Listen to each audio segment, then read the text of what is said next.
I tell you what we're gonna do, right? I tell you what we're gonna do about this, right? Mm, You and I, yeah, we're gonna do what we do. We're gonna fucking record Joag, right? And sure. um, I'm gonna open this up, right? Yeah. I'm gonna open us up, Okay. and I'm gonna open us up with a detective story. I want you to play detective for me today, Corrigan. Okay. Right? All right. You know I Listeners, enjoy this. yeah, listeners, Let's do don't this. don't think about that. Think about this, right? We're gonna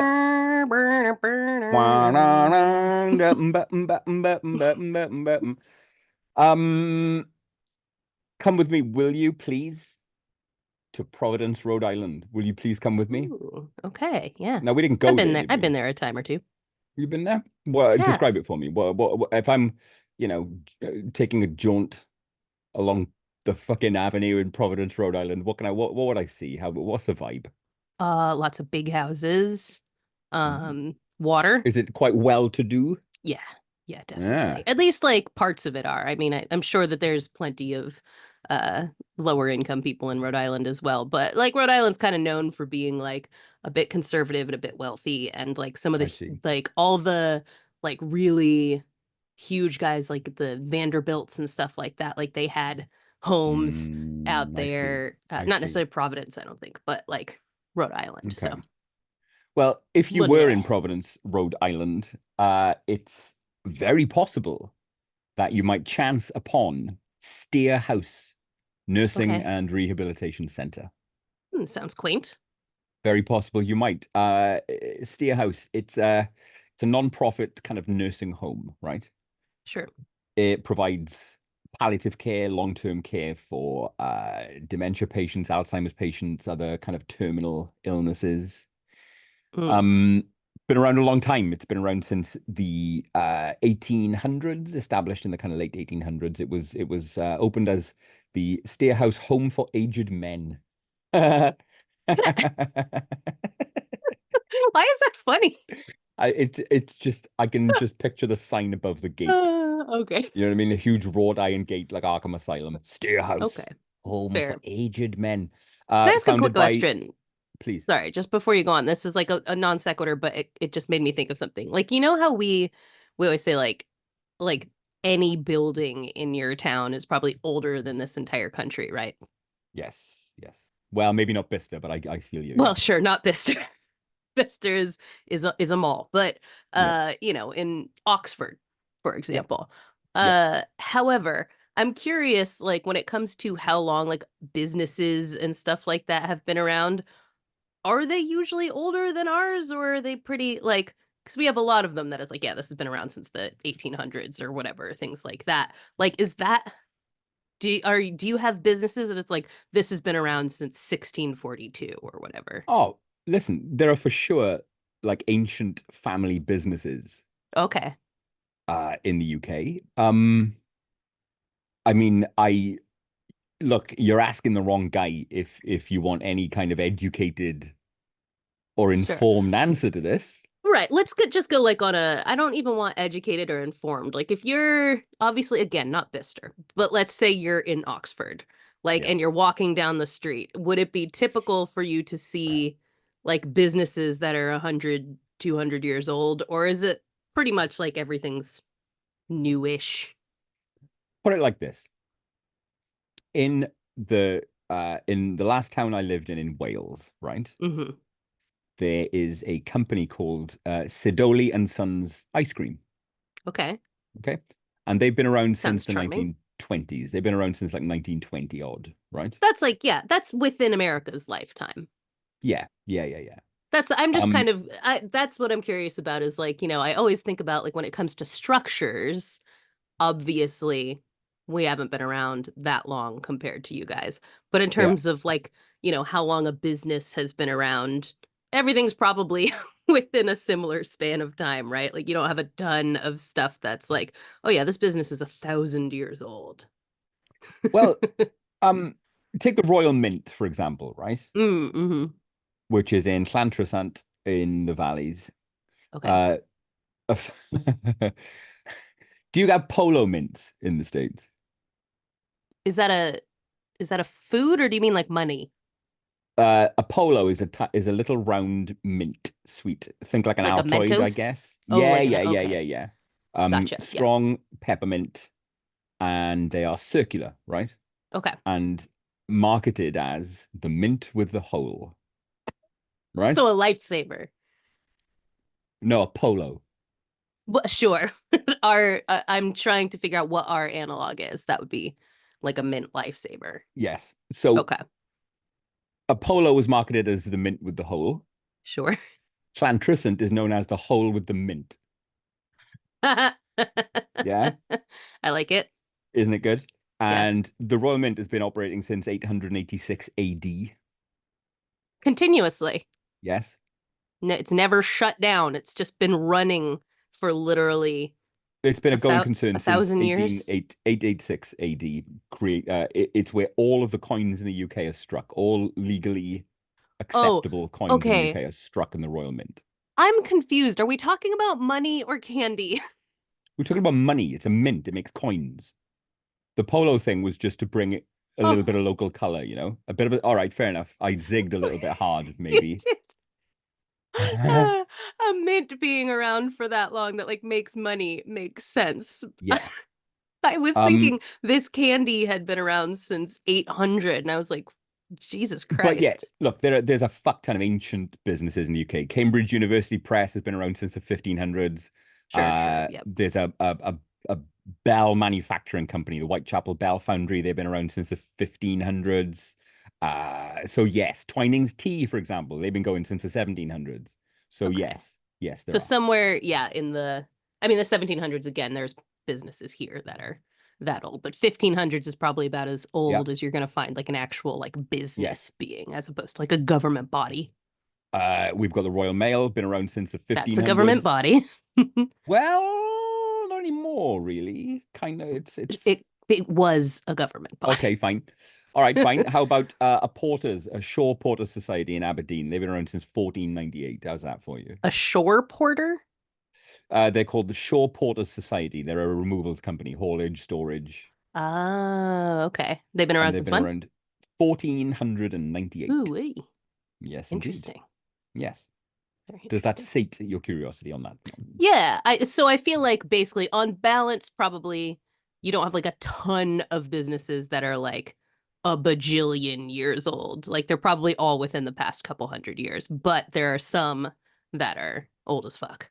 Well, no, there are more. I mean, there's Weavers of Nottingham, right? They are a fabric producing company that it would seem have been around since Whew, 1130. wild. Yeah. Yeah. I'm not, I think you're misunderstanding me. I'm not saying there aren't some, but I'm saying like it's not typical that your business is like when you're walking through town, like this shoe store's been here since 900 or like, Oh, things like that. nah, Like nah. there are, of It's course, the going to be some yeah. legacy places, but like in general, it's not typical for your stores to be older than No, America. no. That was the question I was asking. I Okay. was wondering if they're like everywhere. It's like, oh yeah, you can't throw a rock without hitting a Uh, shop that's been in business for no, 800 no. years. I don't. Nah, that's not typical. I don't think. Okay. But that is Look, interesting. Thank you for telling me about those because that is that's fine. fascinating to me. Good. I'm glad Everyone to is hear it. like, Do you want? what Do you does want? that have to do with a nursing home? Do you want to hear more about Steerhouse Tell Home me who Printed Men? founded this nursing home. Let's get back to it. Listen, that's by the by, but it was Henry Steele and Lucy Buckland. They founded this in 1874. Okay. And over the years, it kind of expanded its remit Okay. in that hey, women are now allowed. And Hey, um, did they it, change the sign, you think? I would hope so. If For anyone's in Rhode aged Island and can people. pop along, I'd love to know.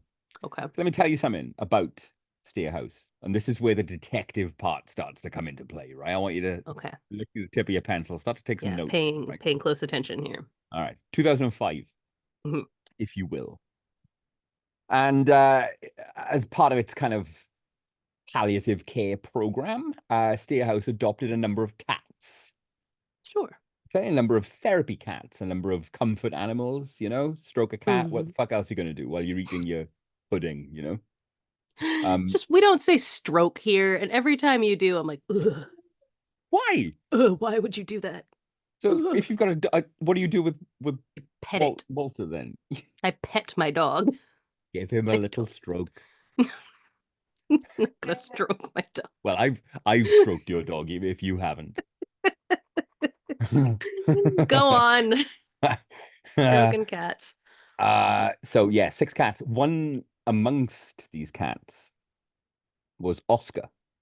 Oscar. Oscar the cat. Oscar the Ooh, cat. Oscar was a tabby, kind of gray and white, lovely little cat.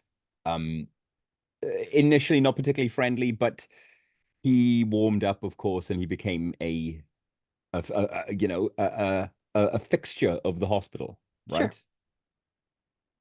But here's the thing: Oscar started exhibiting very interesting behavior.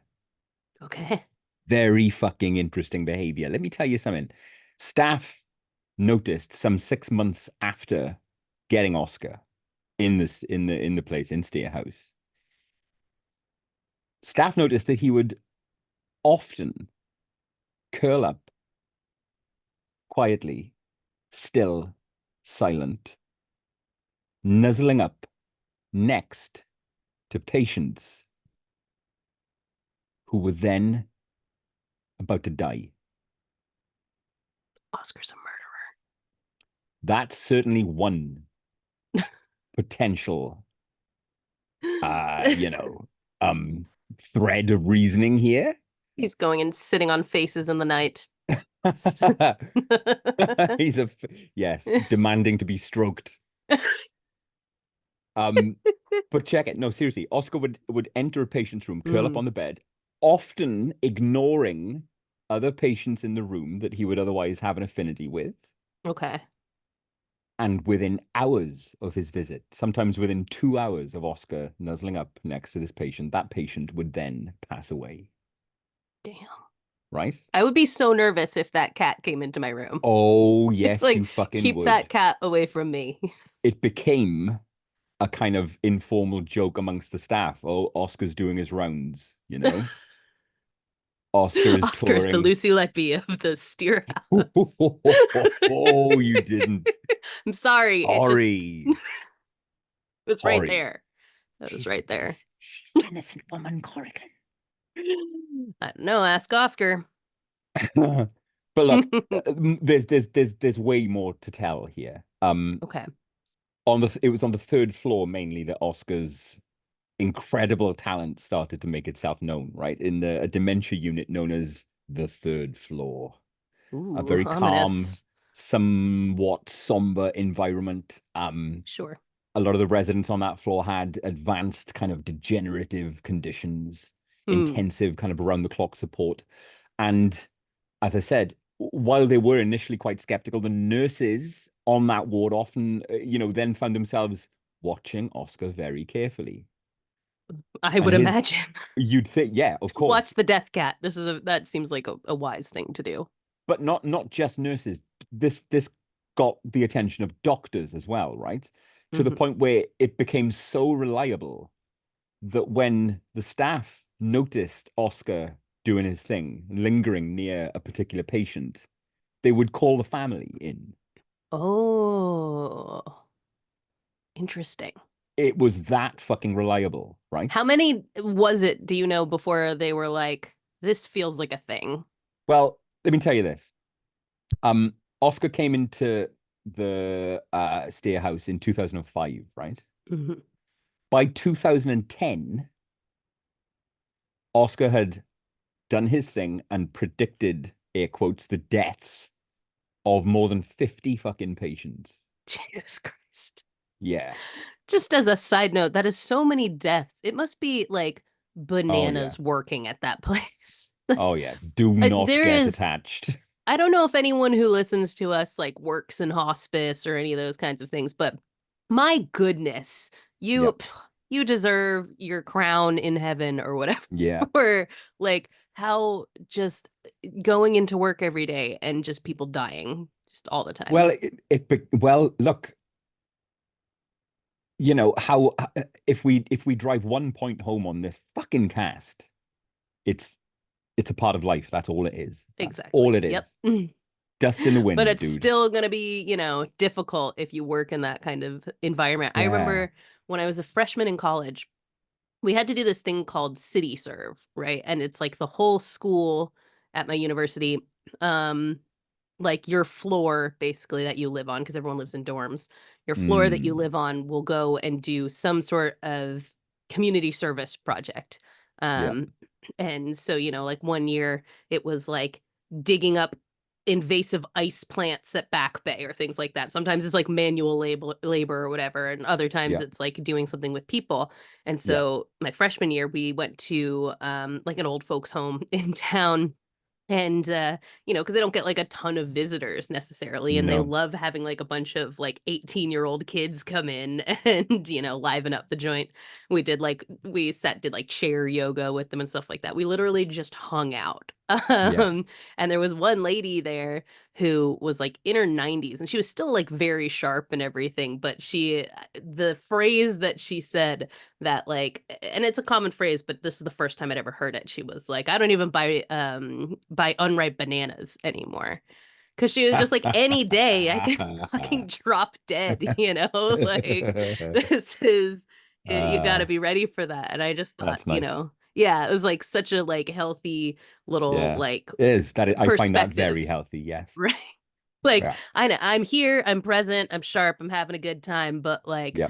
listen, Yeah. I don't No, know if I I've will done something last a similar week. myself, as has Peter. I mean, when I was in school, I was in the choir, we would go and sing for the fucking, sing for the old Mm-hmm. guys. Yeah, totally. Peter's done it. He's gone and played his clarinet and sang for the old geezers. It's good shit. It's Yeah. good to do. I feel Um, like at this point now, like the really old people are like almost like hippies. It's like you're gonna have to start going in there and playing like psychedelic rock or whatever for them to yeah, like, they're like, why are you Skinner. playing a clarinet? I'm not 120. Yeah. Uh, yeah, it is. It's fulfilling. It's Yeah. good to do. Yeah. Um, Anyways, go on. so listen, Oscar, back to Oscar. Back to Oscar. 6 months old, more than 50 fucking patients by the time he was 5, right? Hmm. Um, and as I said, it wasn't just nurses who'd noticed this. An actual a physician, a doctor, Dr. Sure. David Dosa, who was fantastic specialism here, a geriatrician, Nice. whilst a professor at Brown University. Word reached him of Oscar, and although initially skeptical himself, of course he was Yeah. watching this fucking cat like a hawk. Wrote an article about him, right, in the New England Journal of Medicine. So he didn't work there, but he came and he observed the cat. Yes, yes, indeed. Okay. He was like, I got to see what's going on here. Everybody's telling me He about this cat. exactly and chronicled his Oscar's talents, and Wow. and eventually wrote a book. He's written a fucking book about this cat, called "Making Rounds with Oscar: The Extraordinary Gift of an Ordinary Cat." Um, the book, by all accounts, is a touching look at palliative care and end of life Sure. care and dementia, but using Oscar as a framing device. Hmm. Now, what Dr. Dosa observed, what he saw, was that Oscar almost had a ritual Mm. when he sensed the fucking cold finger of death stalking the halls. What he Sure. would do is he would enter the room, like I've said, often to the complete disregard of other people who he knew.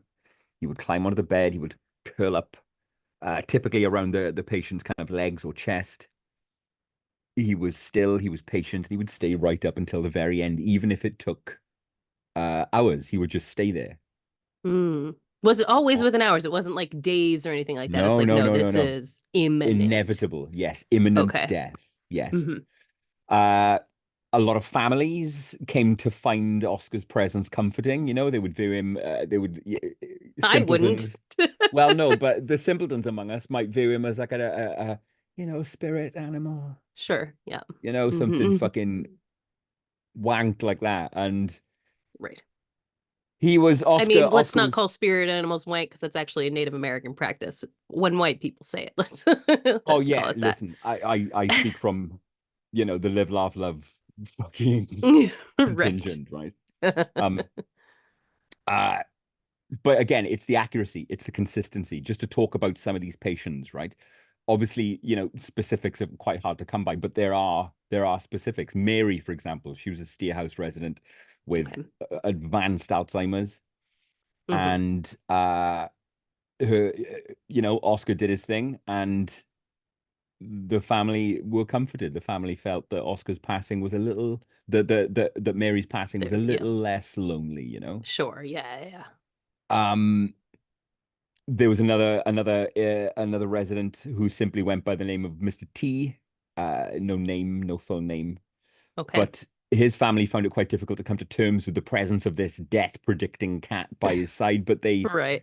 they came to see Oscar as a kind of a guardian angel, and when T's moments finally drew to an end, Hmm. Oscar came, curled up next to him on the bed, while the family were kind of sitting around there in a quiet vigil, and they described it as almost a spiritual kind of experience. Right. And the cases just mount up. Ruth, Hmm. advanced dementia. Oscar did its thing. Were Uh, there like were all of these people basically so far gone that they like couldn't interact with the cat at this point? Like, or were there people who like the cat came in and they're like, I see. I see you've got your detective hat on here, Mhm. Corrigan. Mm. Yes. So there, what is beyond um what is inassailable here, right, is Hmm. the numbers involved, right? Right. Hmm. This happened all the fucking time. And he So didn't go and do this normally. He didn't just like sit on people's no, he beds with was, them. from what I can gather, he was normally an ambulatory cat. He would, Okay. he would prowl and play and whatnot. But when he Hmm. sat down next to you, mate, when he curled up, Yeah. dong. So what was going on? There have been theories. Was Oscar picking up on maybe patterns of a lack of movement in patients? Mm-hmm. Was he noticing, oh, hang on, they've gone very still, very quiet. Oh, I'm going to curl up next to them. Oh, bang, they're dead. Right. Was Yeah. it, was Oscar perhaps sniffing chemical changes Right. Yeah. in his, I'll say, victims? Was he picking up kind of biochemical signatures, dying Sure. cells giving off some kind of aura, some kind of presence, Hmm. undetectable by human eye or nose? Sure. But this is all speculation, Corey. So So they, I oh, go ahead.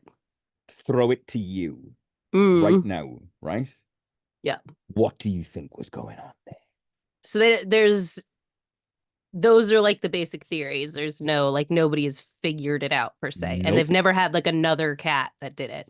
Nope. I mean, Are there other Oscar cats anywhere that do this? Is Oscar Oscar left the only us. cat that's ever done this? Oscar's the most famous of the death sniffing cats. Sure. And he left us in 2022 at the ripe old feline age of 17. Hey, nice. Yes. That's how old Um, Gaucho was too. Could have been there you hanging out. go. And yeah, and he was the Methuselah of dogs, wasn't Indeed. he? Indeed. Uh, interesting. I mean, yeah, that's a, I guess I would say, I'm just thinking about cats, you know. Yeah, yeah, yeah, Often we yeah. joke about how like cats would eat us when we die and stuff And like they that, will, they will, they would, and they They will. certainly will. And so would dogs for that matter, Oh, but of course. any animal if you left them unfed would eat your body. But that makes me think like uh maybe there is a smell and the cats are kind of like, hey, what's going on over here? Is this about to expire? But also, I mean, I think the idea that like a cat would be, because cats are also notably standoffish compared to Yes, other they are. animals, the idea Yes, that they are like known someone for it. who like they're sorry, my mom was like yelling, but they're the idea that like a body is warm, but it's still feels Yeah, like it might, yeah, yeah, appeal to a yeah, cat. yeah. Like I think it is unlikely that the cat was like these people are going to die and they need comfort or anything like that, Yes, It's that's one probably thing not an emotional thing. that I'm gonna completely disavow. That is not happening. Yeah, I think it's, it's not an angel. It doesn't have the emotional intelligence to realize that a dying person needs comfort or anything like that. Yep. Um yeah, I guess my assumption would be that something about a dying body spoke to this cat that was normally standoffish but did like the warmth of human contact. Yeah. And so it was like, this human is not continuing to move or anything like that. I'm a chill Yeah. here. Warm and still and safe and comfortable. It's a cat Right. magnet, isn't it? That's what that is. Yeah, right. Like, Um, that makes sense. my instinct is that it's a mixture of that Hmm. and with the fact that everybody in Steerhouse was hours from death, right? Right. Well, yeah, That's I mean fucking that's why real. I asked the question of like, does it not do this ever anywhere else or stuff Yeah. like that? Because yeah, if you're in a house where people are dying all the time, Like weekly. We are talking Parkinson's, yeah. Alzheimer's, all manner of Right. just It feels like, there may be a degree of kind of ignoring when he would just curl up on people's beds regularly. yeah. Like, the odds of this cat curling up on someone's bed who's about to die are not that slim. Yeah, yeah, and that's where I fall on this. And all Hmm. right, fair enough. By the time he was 5, he'd predicted 50 deaths. How many people Hmm. had he lain next to who got up the next Right, morning who and are just just fine. fucking, you know, went for a shit and ate their oatmeal? Right, exactly. Those people were asleep. There was no one in the room to Yes. report the cat had been there. Because that's the other thing. Like, if the cat is looking for like a warm, motionless body, then like 90% of the time there's not going to be other people around when it Yeah. goes and it hangs out with them. So, and I'm Yes. just quite a few warm motionless bodies in Yes. like a hospice. Yes.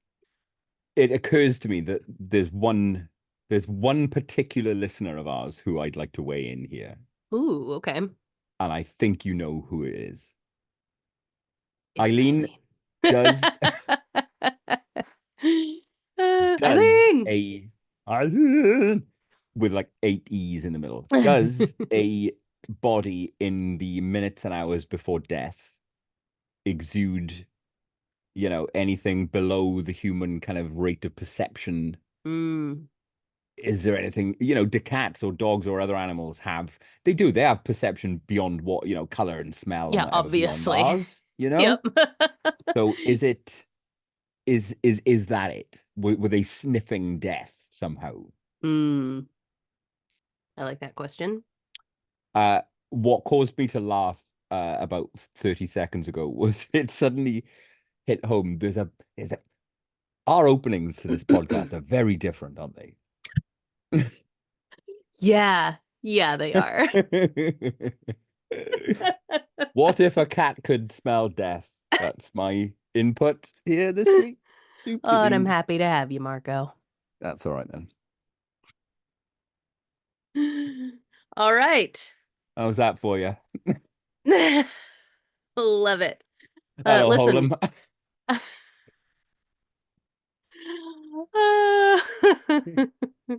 Yeah. At least, this week I was just as distractible over the course of your cold open as you often are for mine. So we do Yeah. have that balance running for us Yeah, we this do. particular I moment. like it. There's just every now and again, it's like I just need to know this cultural thing, like right this instant. Yeah, no, we are in the age of immediacy. True. We are not in the age of going down the library, opening a book, licking a finger. You know what I Well, mean? But when it comes to information, we want it now. true.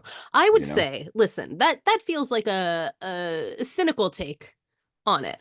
I look at it as Okay. the fact that, we're in community here, Marco. We are in conversation and we Yeah. are leaning upon each other's knowledge as people who live in entirely different parts of the world. And so I would like to know from you, Yeah. right now, while we're Yeah. here, Yeah. what that's like. It's what makes this such a successful podcast. It's what generates the revenue. You know what I mean? Mm, It's Mm-hmm. what keeps the fucking Keeps the lights dollars on. rolling in. It's what puts food on my fucking table, right? I'll tell you that. Listen, on that note, I have to say, you sent me a listener created shirt Oh, Jesus. Yeah. yesterday. Gotta talk about this. Holy Yeah, smokes, because this makes me think of it because this shirt yeah. perfectly captures you and me It's on great, this isn't it? podcast. This was tell everyone about it because you have more backstory on what this is than I do. Yeah. So what we have here is a brand new shirt design made completely like I didn't ask anyone to make this, right? But Yeah. a really, really fucking hell of a guy by the name of Richie has has designed a brand new shirt for us, which is going to go up on our merch site in the next couple of Yes. days. Oh, and it's so Um, cool. I've got to talk just right. It I think is the mark of can you judge a person by the fucking company they keep and the people they know in their Mm, circle and their hmm. orbit? I think Right. you can, right? Oh, totally. And not for the first time, I think about all of the creative people that I know, right? Mm, hmm. All of the creative, fucking talented, just hard fucking grafting, good people in Mm, my life, right? hmm. Uh and what was brought home to me by this act of just creativity and charity. Thanks, Rich, man. The Yeah, Joag big journey, time. right? We don't walk it alone, Mm, hmm. right? People are along on this journey with us every fucking step of the way. And Exactly. gestures like this piece of art which Rich created, um, it's very, very touching. It's a Yeah. fucking brilliant piece of art. It's got Right. Yeah.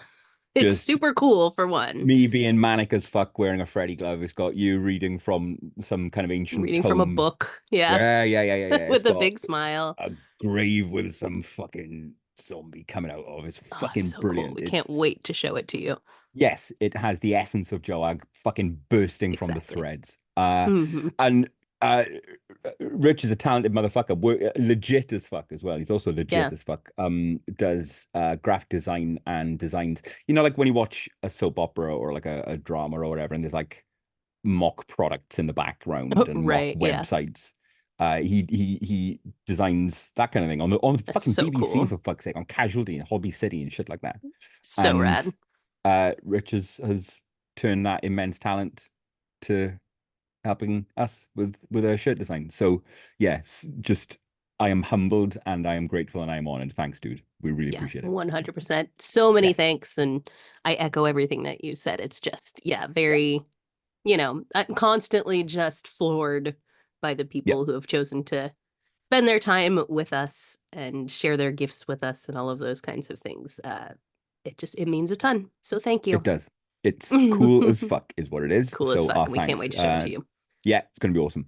Uh, Go on. I was just gonna say, obviously, we'd be remiss not to acknowledge it's been a bit of a week in America, Yes. hasn't it now? Um, Yes. we talked last week about the Electoral College and all of that kind of stuff and how voting works in America, only to then end up with Trump actually taking the popular vote here. A lesson in real So, time. A yeah, lesson right. in real time Exactly. unfolding before us. Yeah. So, it's been bananas. And listen, we know this is a podcast that's on dark things and stuff like that, Yeah. but we're not going to waste a ton of time on No. this. I think, No, everybody not has been today. sitting in their misery or whatever over the course of the past several days. And we're not about wallowing in misery, right? Like that's not what we do here. We are about Um celebrating it. We're about enjoying it. we're about enjoying the misery. And I don't think anyone is at enjoying the misery just No. yet. What I will say is if you do want to sort of hear about it, Kristen and I on the Ko-Fi this month, we talked about the Purge election year and kind of processed what had just happened. And in that, again, we're not wallowing in it. We're giving suggestions, concrete suggestions on like how to not be a doomer, right? Like, Mm. what do you do now? Because I think one of the things that has really struck me, and I talk about this in that podcast episode of the Fancave, um, is that, you know, I live in a Black neighborhood for the most Mm. part, right? The vast majority of people I see on a day-to-day basis are Black. And, you know, going out and being around them, like, yeah, everyone's kind of in like a this sucks mood or whatever, but also there's like a, you know, a sense that like it's I don't want to be toxic positivity here. There's nothing positive about this, but there's a No. sense of like we've been in the struggle, right? Yeah. This is nothing new. The America sucks for a good chunk of the people who are here, right? Like there are people who've been living in comfort who are having their tree shaken right now, right? Like if you have not been under attack forever, and you are now seeing rights slipping away from you, then this can feel like it's super hopeless and all of that. But what I see from the Black people in my neighborhood, what I see from trans folks, what I see from people who have been persecuted here and that it's never gotten better for is like fucking go to work, you know? That's, you know, not a time for whining, not a time for wallowing in your despair over things, but a time to learn what community means and stop isolating yourself. Stop thinking individuals can do anything because we can't. It is about Mm. community and actively getting outside of your house, outside of your nice little suburb, all of these kinds of things, and finding people who are doing shit. If you have any form of privilege, you know, this is the time to spend it, you know, use that shit. And the people who have been at the bottom without that, with all those burdens, have been doing their best with what they got all this time. So it's time for everybody to get in that Yeah. struggle. So that is what, you know, if you want to hear more of that, concrete steps, all that kind of stuff, get on our Ko-Fi, and listen to Kristen and I talk about that. But that's all I want to say about this is simply There, use your anger. there is the only part of this topic that I just want to give voice to, right? Do it. The news. I mean, one of the fuckhead's big kind of things that he shouts about is I can end all wars within 24 hours. I can end all wars. First day, Right. day one in office, I'm going to end the wars, right? Right. Mm-hmm. And even though this has been denied by Trump himself, news this week talked about wars already having taken place um, between Russia and the incumbent president. That what has taken place? Calls, talks, Oh yeah. Yes. right? Conversations. Mm-hmm. But what I'm really struggling with is that Elon Musk is on these calls. He is present on these conferences. Fucking insane. Yeah. Mm-hmm. I I can't allow it in my head. I can't work out why or how that guy now has a seat Right. And this in is, I will discussions say, like this is this. what I talked to my neighbor across the street who used to be a Black Panther. And he was like, you know, hey, listen, we know how to organize all that kind of stuff. But what he did say was, but we got to watch out for Elon Musk. He's like, Yeah, much more dangerous is the fact that that guy is reins off now. yeah, yeah. That Yeah, that and it's worrying. that's just another layer on top of all these other fucking layers of bizarro, you know, flying in the face of all that seems logical and right Right. and tangible and fucking, solid in the world. Yeah. You've got Elon Musk on calls between fucking warring nations Insanity. with the ear of the most unhinged and dangerous man ever to hold that office. That's fucking terrifying to me. That is Yeah. terrifying to me. It is. We'll see how long that lasts, though, because nobody lasts with Trump. Well, that's And another good Elon point. Musk Yes. is the kind of person who irritates Yes. the shit out of Donald Trump. Yeah. So we'll see, Mm. yeah, that's a horrifying prospect, but also Yeah. I don't know how long that's gonna last. And there's where we'll end that topic There's where we'll end for that and now. we will move on. A Yeah. moment for Mr. Tony Todd. Oh, please. Look. Oh, God, I'd almost forgotten. So upsetting. It is horribly. It's so upsetting on a few different levels, right? Not just because we've lost a fucking real one. Mm-hmm. Yeah, big time. Prolific. Uh, just a voice and a face and a fucking presence that reached way beyond his genre. Yeah. I did share this on Blue Sky, but Radio 4, right? Radio fucking 4. Nothing could be more emblematic of white Middle England, right? Than Yeah. Radio 4. Gardener's Question Time, The Archers. You know what I mean? The most fucking button down medium in Britain, probably. Okay. But on the 6 o'clock news, the fucking 6 o'clock news, they gave 5 minutes to Tony Todd on Radio 4, for fuck's sake.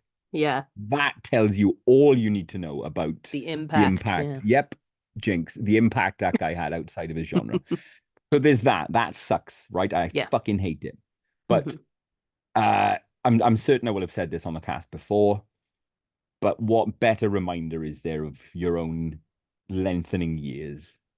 You know, Gunnar Hansen's gone. Tony Todd is gone.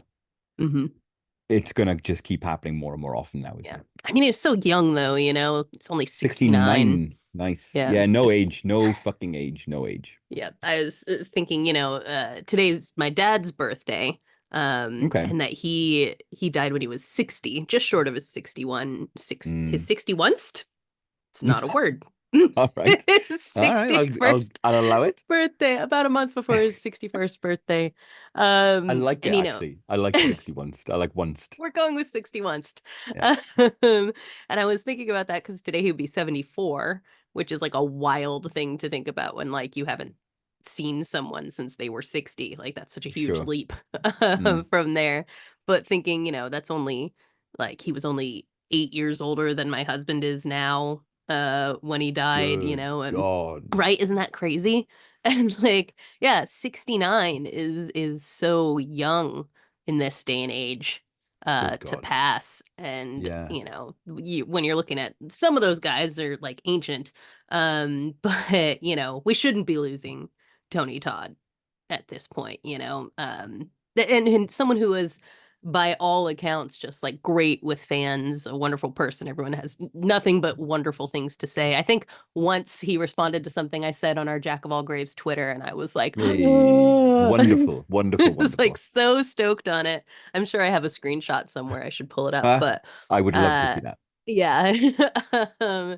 But yeah, I think, you know, it's unfortunate to lose someone like him who is just an asset in every way. A great person, great actor with a huge legacy behind him, and to be so young, he would have had so many more things that we would have all been able to enjoy for should be another 2 decades of Tony Todd. I agree on all counts. So we had a little impromptu on the day watch along. Which was really well attended, which was a really nice turnout. Watching really, especially considering you know, everyone would have been well within their rights to not trust you with another watch along after a few weeks ago, and yet people showed up. I think everyone is allowed one wildly offensive puppet movie. Come on. I'm not going to do it again, am I? I think my friend Cynthia was in one. All right. It was like the Happy Time Murders or the Happy Town Murders or something. Happy Town Murders. That rings a bell. Yeah. Yeah. Around the same time as those fucking Happy Tree Friends. That kind of No. It's more recent than that. Like, because Happy Tree Friends. Oh, it's Happy Time. It is Happy Time. Yeah, you're right. Happy Time Murders. It's got like Melissa McCarthy, I think.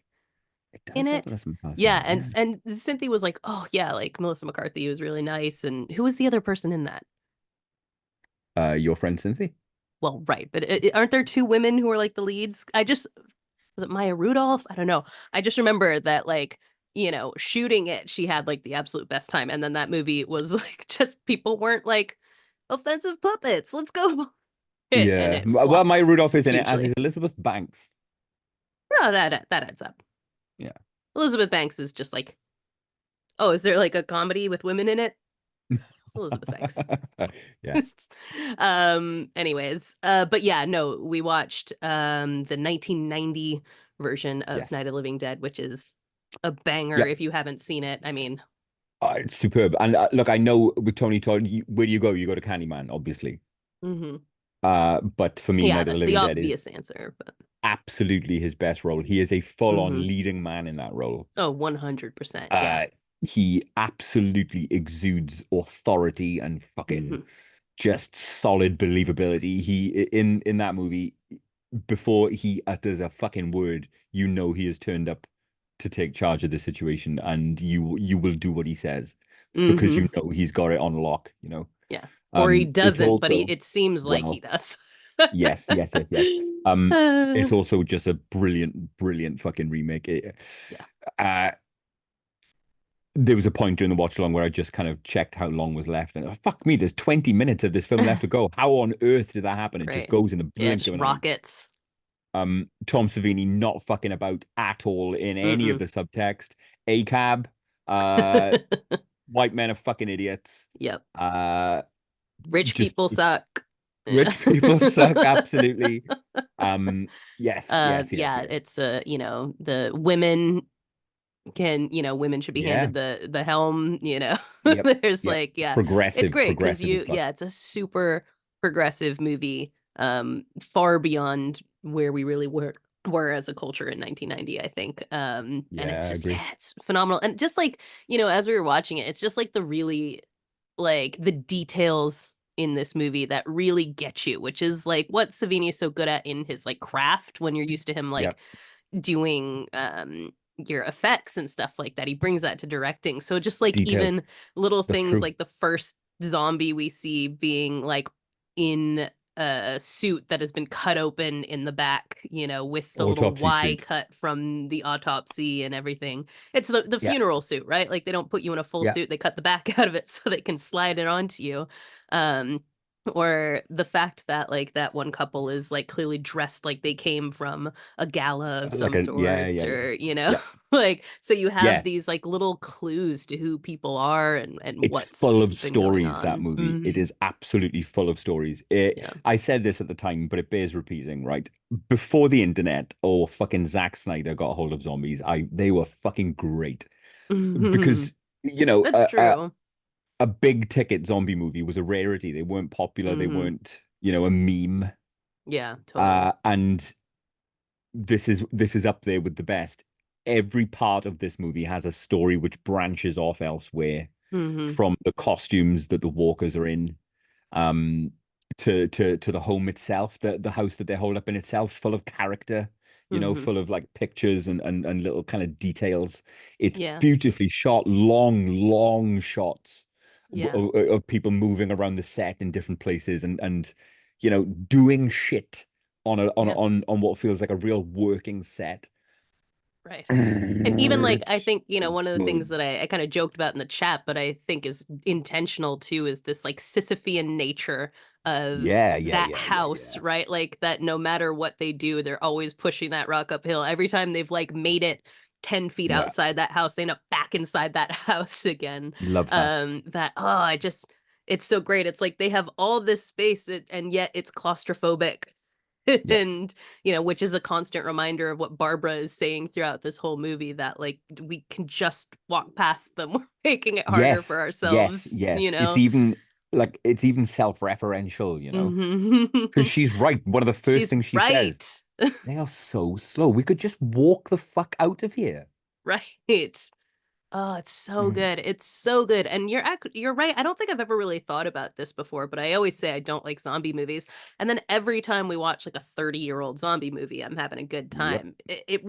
Great, great stuff. I don't like zombie things made since Yeah. Dawn of the Dead, basically like Yep. 2004, 4 or thereabouts. Dawn Yeah, of the Dead.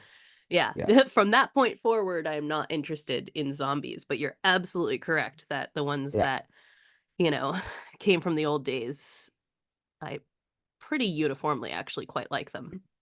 What the remake is also great at is putting it in beautiful context with the other two, Dawn and Day. Mm-hmm. The makeup is of a kind of a fashion of the other movies, and you see TV stations going to shit. By the way, that's a trope of early zombie movies that I Yeah. adore, man. Seeing Mm-hmm. scientists argue it out on panel shows and seeing disheveled looking news people Right. with like sweat stains on their shirts being handed sheets of paper. Going, this can't be right. You know what I mean? I fucking This love all guy in this. this one is one of the best, Oh, I he's think. great. He He's really fantastic. nails Yes. this with his kind of Yeah. odd, yeah, disheveled hair and the Yeah. incredulity as he's being handed the reports of what's going on. Like, I can't believe I'm Yeah. saying this out loud. Yeah. Oh, it's so good. Just the unraveling is really good, isn't it? Yeah. Oh, This it's sense that beautiful. like And elsewhere there is life is still going on, except that it's like this shit's going down. yes, Like, yeah, it's so good. Watch if you have not watched Night do of the Living yes. Dead from 1990. Do Whether you it. want to pay homage to Double T or not, it's a hell of a movie to seek Why out if you've not wouldn't seen it. you? Yeah, exactly. Exactly. Come on. I'm Yeah. just We know worried, you're all Corey. watching Candyman, but go watch this one. You won't regret it. I'm worried about who's next, Uh, if you really uh, want to know. well, I feel like that's a thing that like I constantly like if I think about an older actor that I like at all, I will find myself calculating like how much longer they could possibly have. And then it's like some Mm, people you're like, I mean, realistically, could they yeah. have more than like 10, 15 years? It's Yeah. not likely. It's gonna happen more and more often, isn't it? Yeah. Yeah, it's true. I mean, It's it why I will do the happen at the Deadpool on exact Facebook same every rate. year. It's just, Well, yeah, yeah, right. yeah. From our perspective. From our perspective, it's more and more. It's the same rate all the time. Yeah, it is. It is. But no, huge thanks for everybody turning up. Yeah, it was a It great time. turned a shitty day into something a bit less shitty. Here, here. Yes. Now, shall we get into what we watched? Yeah, I'd love to. Let me, if I may, it's not a Mm, movie, but I've got to just talk briefly about the Penguin. no Um, spoilers, though. I am going to watch it. no, not a single spoiler other than what a success that fucking Yeah, was. I've heard only great things about it. What a absolute fucking home run that 8 weeks has been for the Penguin. Yeah. Fantastic. And it it almost makes me wistful Mm, the knowledge that Gotham is very much a time-bound thing. You know what I mean? There's a hmm. movie left, maybe another show, and then it's going to get swept away in. Sure. Listen, I love James Gunn as much as the next nutter, right? I really do. I Right. fucking Yeah. adore him and his work. I'm a James Gunn early adopter. Same, mate, same. I've been there all the way since fucking Trauma. Uh, PG but porn. but this Gotham, this beautiful, gritty, fucking fleshed out, crime scarred war ground of different fucking mob families. Uh, and Penguin is great, man, because all of the Gotham crime families, right? You got the Maronis and the Falcones and the Gigantes, they're all playing a part. It's this beautiful turf war with Penguin pulling the strings. It's so great. And it's not going to last much longer before it's all swept aside for whatever Yeah, for fucking all this other things. mad shit is in store next for We Batman. do get I love Peacemaker coming in May. fuck James Gunn's been Peacemaker, man. tweeting it. You don't like Peacemaker? I love Peacemaker, right? I love Okay. Peacemaker and I love the Suicide Squad, but Yeah. Cena has fucking all but ruined it for me. Okay. I think this is like the one case in which I can, you know, push it aside. Maybe I don't know. Obviously, Maybe that's wrong, but well, maybe I'm wrong and I'll watch it. I'll be like, no, I'm fucking sick of this guy. But for I'll swallow it now, down and I'm I'll take excited. my medicine, right? But Cena, you fucking coward. You fucking absolute craven coward defending that man, you piece of Yeah. shit. I mean, That's all I got to like I say about said, I that. used to watch the what's it called? Total Bellas when he Yes. and Nikki Bella were still together. And Okay. Of yeah, he's a fucking tool. course. Like if there was anything I got from that show is that guy is a giant tool and, Mm. yeah. That's what I expect from him, is that kind of cowardly behavior. It's a shame. Indeed. It's a shame. But I love Peacemaker so much. So, think about all those Think other about it though, characters you right? adore. Think about it. Do you like Peacemaker in spite of John Cena? Right. I mean, that's the thing, is he's given funny lines or whatever and things like that, but Yeah. it's like, it's an ensemble show. It's Yeah, not, very much so. he's not holding up the whole thing. The things that you think about when you think about Peacemaker are often other Yeah, character arcs. exactly this. I think about Robert Patrick. I think about the CGI Mhm. bird, for fuck's sake. The bird. The Yeah. bird. So good. Yeah, Um, there's so many great things about that show aside from actual this, Peacemaker. yes. So obviously I'll take my medicine and I'll watch it, and I dare say I'll love it. Uh, but Hopefully. yes, but in spite of Cena, not because of him. Yeah, that's fair. So Penguin, I am going to watch. Absolutely. Uh, Just haven't been in the I mean, listen, now that Halloween is over, the leaves are falling off the trees, all that kind of stuff. It's Christmas season. And so I have leaned into Hallmark Christmas movies at this point. So I don't have a lot of time for, already. yeah, I don't have a lot of time for the other TV shows and things like that. Every time I sit down, I'm just like, well, what's on Hallmark? And I start watching that. It's No, like the I commercials change, and it's like it's just the cue in my brain to like, okay, it's Christmas season. that's it now, isn't it? That's culturally it now. As soon as Halloween is over, we just roll straight into Christmas, and Especially because like like here we have Thanksgiving in between, but of Thanksgiving course, is like Christmas Junior, it's like I see. the prep yourself, and then the next day you have Black Friday where you go Yeah, Christmas shopping. I So see. it's like it's all, yeah, it's Christmas season basically starts November 1st. I feel as though there should be a beat, you know. I feel as though there There should be should, yeah. a little breath late November, early December, just to gather your thoughts and just go, right, here we go, right, Christmas, let's do it. You've got to have some space. You can't just roll from one Well, into another. I almost think that like someone mentioned this on Blue Sky, and I think this was smart. Like when you get into this time, so the clocks went back a week or two ago or whatever, and your world becomes very bleak as a result of this. And so like having like basically the holiday season for this entire time, it like keeps you from like going crazy from the bleakness of being in the dark all the time. The real problem is that span from like January to April where you Oh have God, yeah. no it's just as dark and you have no holidays. It's like it's all front Yeah. loaded in this part, and then you get into there, and then you're like, the world is perpetual January to April, right? sadness. I invariably have no annual leave left from work. I've got no days Right, off. yeah. Your It's March hits and I'm you are always miserable every year. Oh, it's so true. You're a Broke as disaster in shit. March. Yeah. You know what I mean? I Yeah. fucking hate it. And I look forward to being exactly the same way again this March. So Right. It's not gonna change this suck it up. year. So I don't know. I think my argument is we need more holidays in the dark of winter and not fewer. This several Well, months of Christmas keeps us all from going insane. can we maybe create a holiday for like end of January? Let's create Right. something Yeah, we cool for need like end of something. Jan to look forward to. Yeah. Yeah, and like everybody does it, and there's like TV shows about it, and like we all dress up. I Yeah. don't know, like there's got to be something we can do with the end of, because then you get like the holidays that are all based on like like it's like MLK Day. It's like, oh, it's a guy who was murdered. Like President's Day. It's like a guy who was like murdered, and then like a political guy. Like there's like all of the Right. holidays are like sad or boring Uh, as well. the thrice blessed, this is going out to you, right? Take the Mm, mantle, seize the challenge. yeah. I Make want you to that suggest for holiday. us a holiday or some Yes. kind of event or Hmm.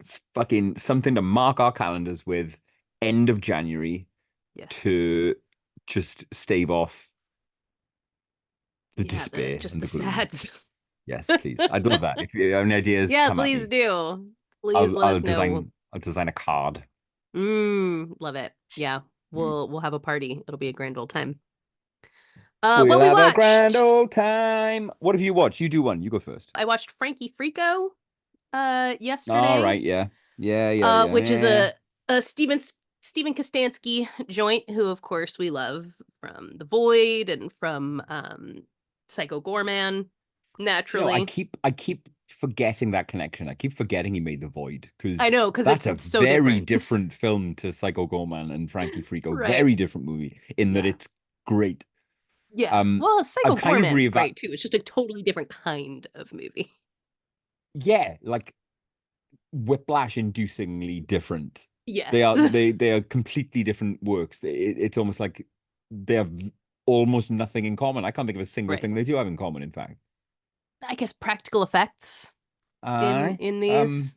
I mean, there's a lot of practical effects in The Void. A lot of blood, a lot of gore that's, you know. yeah, but yes, Frankie Freako didn't really connect with me. If I Yeah. it's a pastiche, isn't it? Hmm. Um it's a homage to your puppet creature features, your ghoulies, your gremlins, Yeah. your And specifically critters. kind of the like bad ones, Yeah, the yeah. The and D and C tier. right, exactly. The lowest of budget Yeah. kinds of creature features, your Charles Band type stuff and things like that. And that's I'm just not into those. That's not my jam. But like Frankie Freako is We very watched Ghoulies good together at and you doing quite that. enjoyed it, didn't you?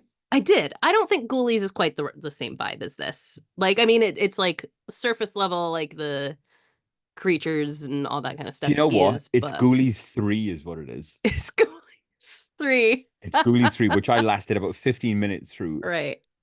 Ghoulies 3 and the Hell Rankers aficionados will no doubt know this already.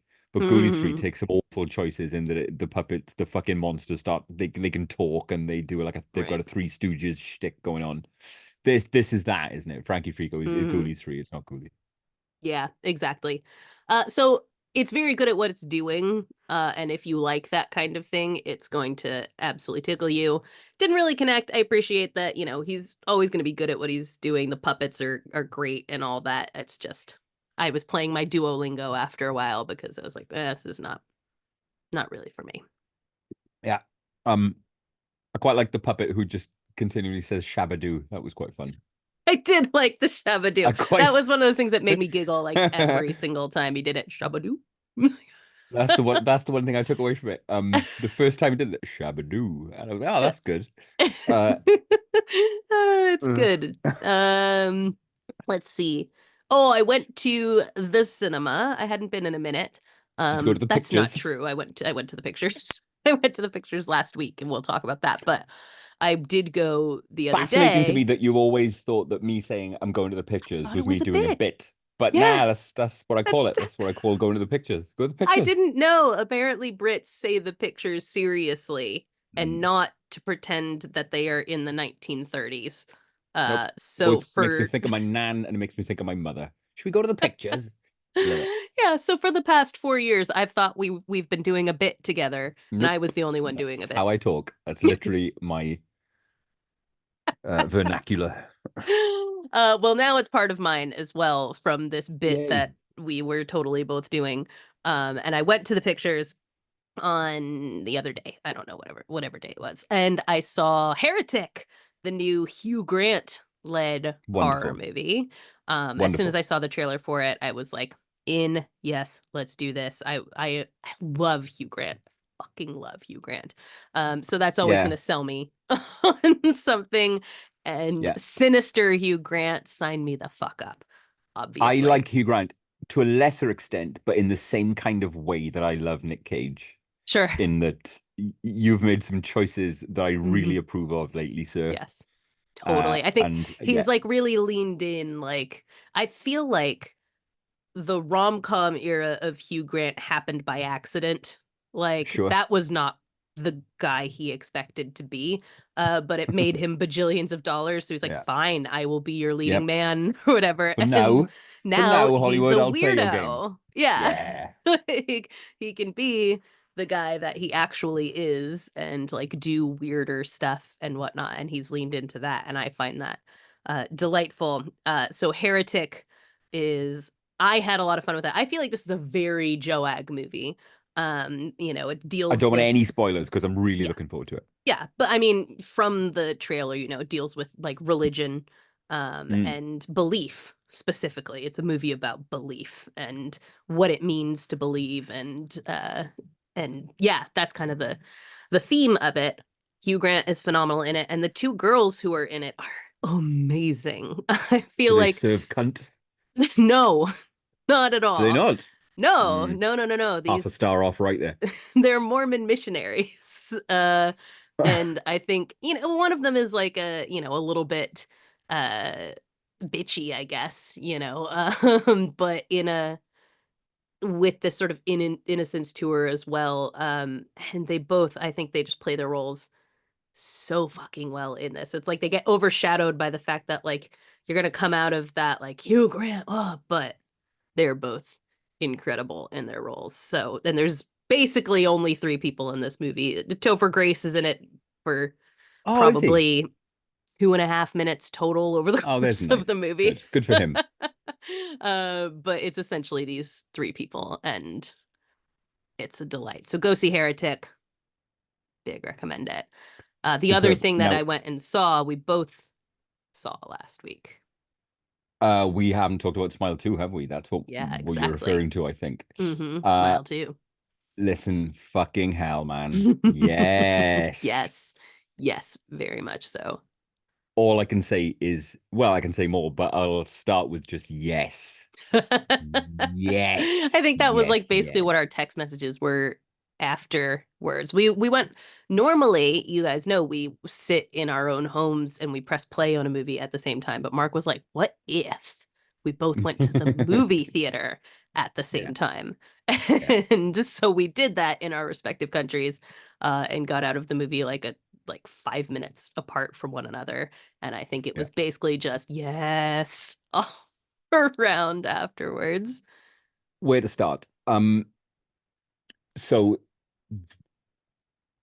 not to the art, not to the kind of limit exploring extent of your Terrifiers, but for a mainstream kind of high end, high budget horror movie, this fucking pushes it, It does. Yeah, you know? absolutely. Yeah.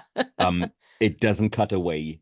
It Mm-mm. is very graphic Yes. and it is very frightening, Yes. right? Yeah. Big time. Um, I'm certain I will have said this before, but I really value being scared these days by a movie because Mm-hmm. it's such a rarity. It never ever Absolutely. really happens. So when a movie gets me clutching my seat and Yeah. goosebumping me, I'm like fucking great. You know what I mean? Yes. I will immediately respect a film that makes me feel that. Mm-hmm. And Smile Yeah. does. Whoa. Oh, absolutely. I think I said to you, this is basically it's the substance in a different genre, which I think is very cool. It's like a very similar kind of Yep. story and theme, but Yep. done in an entirely different genre. And so Yes. how that unfolds is completely different. Um, I will. I was struck while watching it about how self-aware it is. It knows its genre mhm. inside out. Do you remember Yes. Lee Juanel's Invisible Man Yes. I almost watched and that the other how night. almost or you did? I almost watched it. I ended up Okay. falling asleep. All right. Um, I I remember that film being really smart in its use of negative space and Yes. Oh, absolutely. setting you up to expect scares and then not giving you them, Hmm. right? Smile 2 does that. There are lots of open Yes. cabinets and open doors and dark Yeah. spaces. And you're There thinking, were all right, moments here in it it she would comes. open something and you're like, yeah, yeah, Oh, yeah. fuck, Okay. here it comes. And then it just Nope. doesn't do it. And you Yeah. know that it knows that you know that it knows. And it's really fucking Yeah. thrilling. I love it. And then Uh, there are some moments where it delivers the scares and mm, genuinely like my stomach dropped. yeah, Just like, no, yeah. no, no, no. This is so horrifying. I can't. Performances are Oh. amazing. Mm-hmm. Uniformly, performances are Yes. amazing. Mm-hmm. I can't recall the actor who plays Miley Cyrus. Oh, Naomi Scott. There you go. Fucking unreal. Yeah, What have I seen she's her in incredible. before? Anything? Power Rangers? Okay, no Uh, then. I think she's in other things, but I always think of her from Power Rangers because I love that movie. Uh, But she's phenomenal. heart-rending, heart Yeah, fucking rending. incredible. This damaged, Hmm. unreliable, fucking needy, neurotic product of the fucking fame machine. Yeah. Uh, it gets, hey, sorry, but it gets drugs right. It gets drugs bang on. Numerous scenes of Yeah. class A drug use, very well observed. The paranoia, the fucking edginess, the skanky, Hmm. horrible sweatiness of Hmm. prolonged drug use, the psychosis. Um, did it escape your attention that the ending is identical? In fact, you could describe Smile 2 and Evil Dead 2013 in exactly the same way. Interesting. Yeah, okay. Think of the ending of both of those movies and how Yeah. I they feel like this is, but banish the don't Gribbly. talk any more about it. I'm Yeah. not gonna do it. That's as far as I'll go. Yeah. But um, that actually knocked off half a star. It would have probably got a 5 Okay. if it wasn't so derivative of a particular kind of plot in another movie. Um, but it's impossible to not give this film as many stars as you feel you're able. I think whoever was the nasal mucus wrangler on Smile 2 needs some kind of award. Such a lot of nasal mucus in this It's film. true, Did it yeah. That's a very good point. just every Uh, character who cries and a lot of yeah, characters there's cry, a lot of it, and just it's sticky. welts of nasal mucus in every other shot. Fucking great. When Yeah, you I think watch it's Smile, one of the great things about it. It's just very take a bold in drink. that it's yeah. Yeah, it is bold. It is, yeah. I think for something because it is Bloomhouse, right? I thought it was neon. Is it not Oh, is neon? it neon? You're right. I think it is neon actually. But yeah, it goes, I appreciate Naomi Scott and this movie for sort of being willing to just go that hard. Yes. And be ugly and in unhinged and everything. If you saw Smile and you were like, meh, like I think both of us were, um, go see Smile 2 and you're gonna be pleasantly surprised because takes it up I 9,000 just want to notches. super briefly revisit the substance, right? I'm Hmm. going to read something to you. Okay. Uh, a cousin of mine is a horror fan, right? Okay. And obviously, I recommended The Substance to him super hard. Watch The Substance. You'll fucking love it. The Substance is great. You'll love The Substance. And he did. But he watched it with his partner. And I'm just going to read the text message that she sent me afterwards. WTAF, did I just watch Mark? Monkey emoji covering its eyes. Absolutely disgusting. I'm going to have a shower now and wash that film off of me. OMG, sick emoji. Yes. Nailed it. Absolutely But nailed did it. she like it? No. Oh, okay. Well, this is the thing that I keep going through with Kristen, right? Now that we've been watching all these horror movies and everything, is listen, I know maybe you were scared or grossed out or things like that, but was there part of you that liked it? And she's Yeah. sort of starting to feel that, like, yeah, yeah, I guess I can't explain it, but like, Beautiful. something extremely violent happening in a movie sometimes now like kind of gives her a little giggle. And it's like, ah, ha. Can she Yes. enjoys the feeling of tension? I'm like, there it is. You're coming along. Um, tell you a performer who is gradually working their way up my cool books is Okay. Kyle Gallner. Like him a great Oh, I deal. love Kyle Gallner. Yeah. He's Like been him a around, great like, deal. he's been doing the horror thing since he was like a teenager. And listen, I'm always happy to see him. It was only, I think, is it called Passengers? Is that what the film is called? Yeah. Hmm. That's the one that Yeah. Like, brought him put him on really to your my attention. radar. Yeah, exactly. And ever since then, everything I've seen him in, he really stands out. I think he's great. Yeah, he's phenomenal. Uh, Also, when I went to see that movie, can I just say that a family behind me brought like a 5-year-old and like a Oh, 3-year-old to what? this? Yeah, That's not cool. right. And I mentioned this on Blue Sky, and someone was like, well, like with a name like Smile, maybe they thought it was a kids movie. And I'm like, yeah, when someone immediately started like screaming profanity at a drug dealer and then was like violently smashed into 1,000 pieces by a truck 5 minutes later. I think that would cue you that like, nah, it's not a kids movie. They stayed the whole time. The kids talked through the whole movie. Like they, you know, it's not like I'm like they're old enough to see the screen. This isn't like, you know, like if you bring a baby to a horror movie, like they can't focus their eyes yet. Yeah, there's no. I'm like, these kids are like old enough to actively be watching this movie. What the fuck is wrong with you? This was a thread of conversation that came out in the watch along the other day. You know my opinions on horror movies with kids. They're as powerful as you make them as a parent. Sure, of course, right? Yeah, absolutely. You instill power into horror movies if you tell your kids you should never watch this. It will shit you up. You will be driven insane. How fucking scared you're gonna be. That just causes problems. You approach them as pieces of art, as creative fucking endeavors by human beings, much like a book or a painting. It's just a fucking piece of fiction. Right. That said, this is different. Yeah, like there's that, and you know, maybe easing your kid into it with, you know, some things more geared at their age or things like that.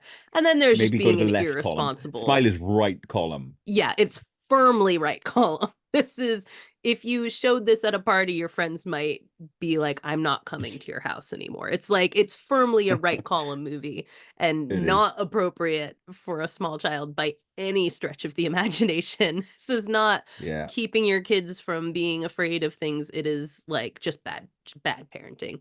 Yeah, it contains material likely to harm and offend. Right. Yeah, stuff that it's like they could take that with them. They're not old enough to process what they are seeing on this screen, especially when it's about like a pop star. Like they like Taylor Swift and shit like that. Like, you know, like this is so inappropriate. Thankfully I had my earplugs, but there's so much more to enjoy about Smile 2. It's just how just fully it commits cinematography wise to just what can I do as a filmmaker to get across to the audience that weird shit is happening? I know we'll fucking turn this shot upside down.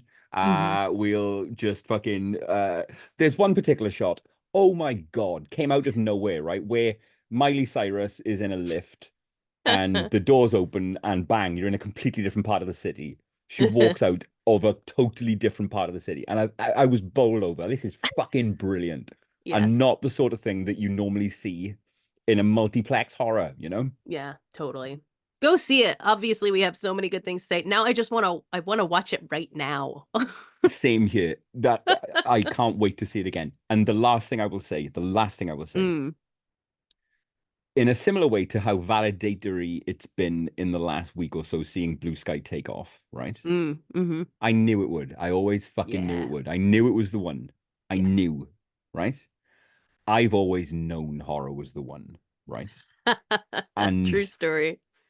Being in such a fucking wonderful era of horror right now, it just feels so good, right?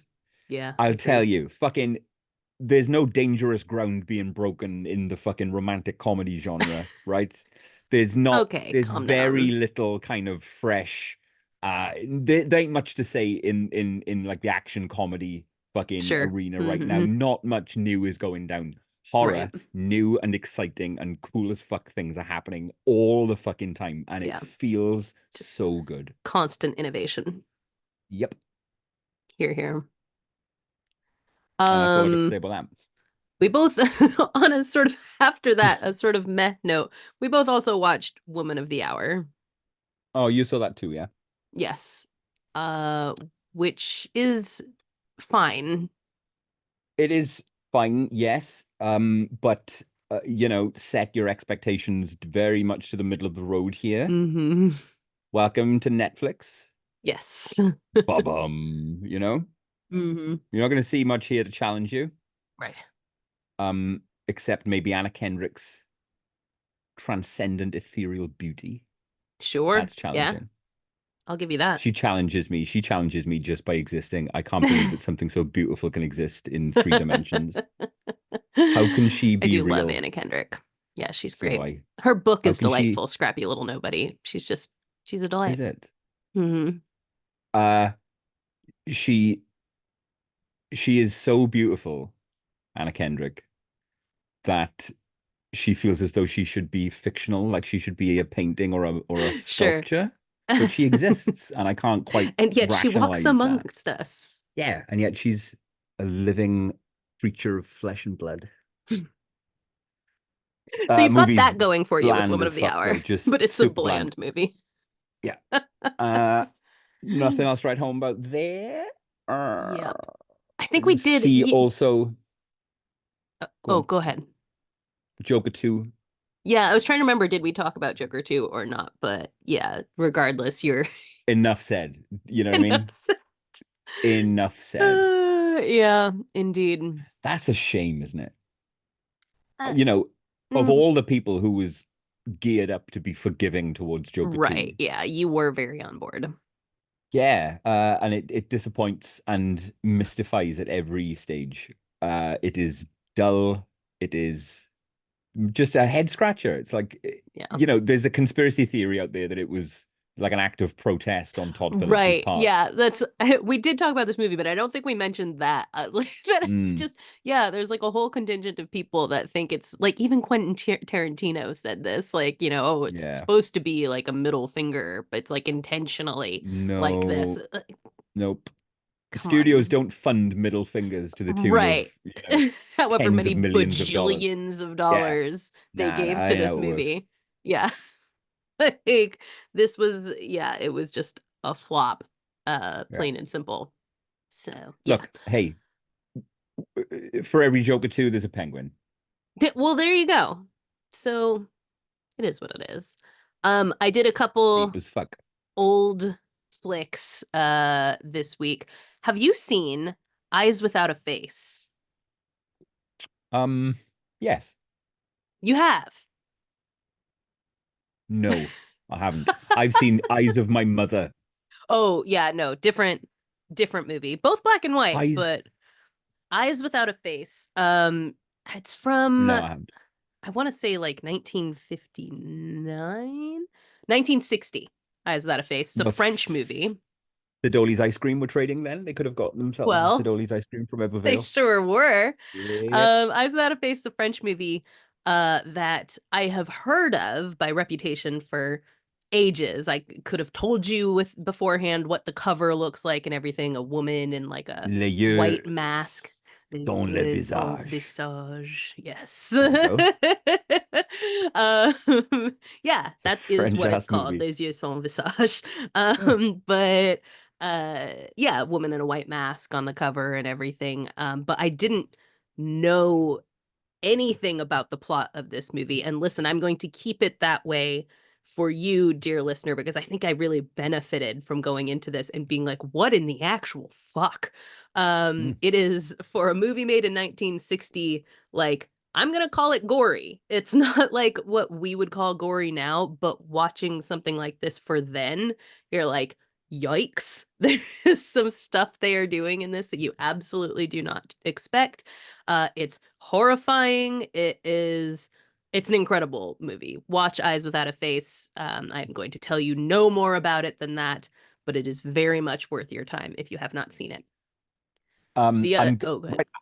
I want to watch these movies. I want to watch these I old know. movies, but I need forcing. I need because right. Right. I actually sat down and I pressed play on what was the one you fucking recommended to me On the other week? Night of the Hunter.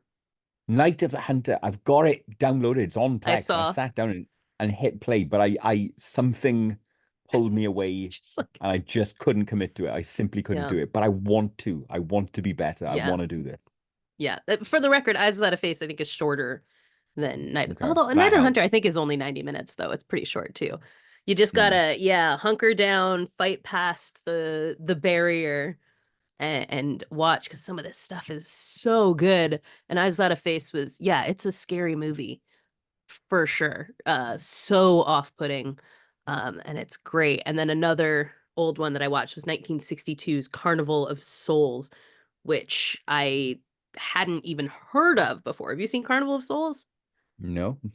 It's basically, this it starts, we open on like a woman who is riding in a car with these guys. and they get into an accident. They're like drag racing or whatever. They get into an accident and the car goes over into the water and she's the sole survivor. Everybody Okay. else drowns as a result of this. And so we follow her shortly after this happens, where she's now relocated, moved to another town where she becomes the organist for a church. However, she is not religious. This is just a job she does, basically. And as she's sort of settling in here, she's seeing these like creepy things and people around her. And we're not entirely sure, are they ghosts? Like, what's going on? Is it in her head? Is it really happening? Mm. And you're watching her sort of come unglued throughout this movie. It's also a great ride. Yeah, I recommend Carnival of Souls wholeheartedly. I just think, it's fun to watch these kinds of old horror movies and how they work within not having like the ability to use Yeah. gore the way that we do, and Yeah. having to work around like, what they were allowed to do and still somehow make Inventive. like, Yeah, sure. yeah, Sure. and this really deals with like this is real psychological horror when you're watching it. This deals with so many things that are like uh heavy themes. Um, Absolutely worth your time to watch Carnival of Souls. Okay. Okay. I've gotta just fucking Yeah, force myself to do just it. I've do got to it, fight through it and do it. Okay. Okay. Okay. Grab the kids, say, be like, we're gonna do something educational, watch some old horror or something like that. I did check in with Pete to see if he wanted to watch Night of the Living Dead the other night, but he was good. He didn't fancy it. Oh, oh well, fair enough. Hey ho. Yes, but he is still bugging me to carry on Scream with him. So Good. we'll get that finished. We'll get Yes. him on before Christmas for Yes. sure. Okay, good. Finish it up and let's talk to him Yeah. about it, because I am very much looking forward to that.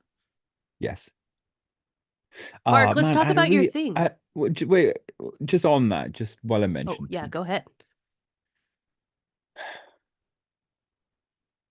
I had upsetting is the wrong term, right? But Okay. I had something happen this week that I think happens probably to all parents at some point, but I wasn't Hmm. prepared for it. I wasn't expecting it, Okay. and it I didn't let on, but it it hurt. It hurt me. Pete was in his room playing Minecraft on a group call with his friends, and Hmm. I went into his room, knocked on his door, went into his room just to say I forgot what I was just saying hi, and he muted his call, uh, and I said to him, "How come? Why are you muting?" And he went, "Well, because you're embarrassing, Dad." Oh no. Oh, Oh man, daggers. it was it really sucked. Oh, that's awful. You finally reached It that sucked, phase man. where It just was like really horrible. just being a parent is embarrassing to a child. Yeah, but I mean, it just kind of brought home that, he's 13. Yeah, he's growing up. He's gotta, Yeah. he's finding his autonomy by being embarrassed by you. Yep. And he is. His voice is deepened. I know. Uh, It's wild. and it's beautiful, he's such a beautiful fucking guy. Yeah. But yeah, that was a little moment where some things kind of clicked into place. Yeah. Oh, sweet boy. He still Dead loves soon. you. He still Oh, likes of course. you Oh, more listen, than of course he anything. does. Of He course he still does. We likes hang out all you. the time. We hang out all the time. We talk a lot. We converse a lot. Yeah. Um, we share ideas. I ask him opinions. He asks me mine. We kind of we meet on Yeah. rather than just kind of how's school shit. Okay, great. Here's dinner. See ya. I do my best to engage, to talk to him and to talk to Yeah. Owen. Yeah. Um, and that hasn't changed and will never change. But yeah, the the dynamic is Right. evolving. Yeah, it's that like it's the balance of seeing, Yeah, a kid grow up and how like the cool elements of that. Like now you've got like a little peer in some ways, like sure. someone you can like really talk to and who like, Yeah, you yeah, know, you share opinions with and stuff like yeah, that. But also the the kid thing of being like, eh, dad's lame. yeah, yeah, yeah. Maybe he's right. Well, In As is fact, our right to be. I should have strutted over there, unmuted his call, and gone, "What's up, guys? I'm here to serve cunt." That would have fucking sorted that out. That would have fixed that Oh right up. no. Can you imagine? Minecraft, is it, boys? All right. I'm here to serve some cunt to the group chat. That's like at like 16 or 17, that would be like very funny, you know. At a 13, he would just like never live that down on the playground. Like just be absolutely uh, horrifying. anyway, look, sorry, what? Let's talk about your thing, Ooh, Mark. can we? All right, great. Let us Okay. talk about the thing that has been like 2 months in the making at this point. Listen, don't build it up, right? I didn't It's just build been it. Listen, okay. listen. A period of time has passed is not Yes. build up. Merely No, okay, stating we've good. been trying to Good. discuss this thing and we have not gotten to it for many moons. So So, let's do it. um, I can't remember what it was. Maybe it was 2 weeks ago, maybe it was three, maybe we've never talked about it. Maybe I've just made this up. Okay. But I seem to recall us having a conversation quite recently, about the Christian certainty Oh, of yeah. more after death and how it Mhm. robs, from my perspective, it robs life of its essence. It robs life of its Right.